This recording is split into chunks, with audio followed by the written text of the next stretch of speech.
حضرت عائشہ صدیقہ رضی اللہ تعالیٰ عنہ کہتے میں بیٹھی تھی حضور کی بارگاہ میں، دوپہر کا وقت حضور کے کیلولا کا وقت ہوتا تھا، اس وقت صحابہ نہیں آتے تھے، حضور دوپہر کو تھوڑا آرام کرتے۔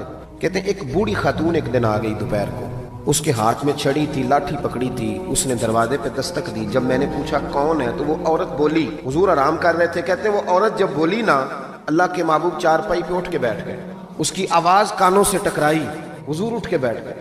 دروازہ کھولا، وہ خاتون اندر آئی تو بڑی دنیا آتی تھی، اور جس انداز میں نبی پاک نے اس کا استقبال کیا ایسا کم ہوتا تھا۔ حضور کھڑے ہو گئے، پھر محبوب پاک نے بٹھایا، پھر حضور علیہ السلام کی میں آنکھوں کا حسن اور روشنی دیکھ کے اندازہ کر رہی تھی کہ اس کے آنے سے حضور بڑے ہی زیادہ خوش ہیں، نبی پاک بڑے خوش ہیں۔ اللہ کے محبوب نے کھجوریں دی، سرکہ دیا، دیر تک حضور ان کی باتیں سنتے رہے۔ حضرت عائشہ صدیقہ کہتی ہے محب ہو کے محبوب نے، کنز المال میں حدیث موجود ہے، محب ہو کے محبوب نے باتیں سنی۔ دو قسم کے مہمان آتے ہیں نا،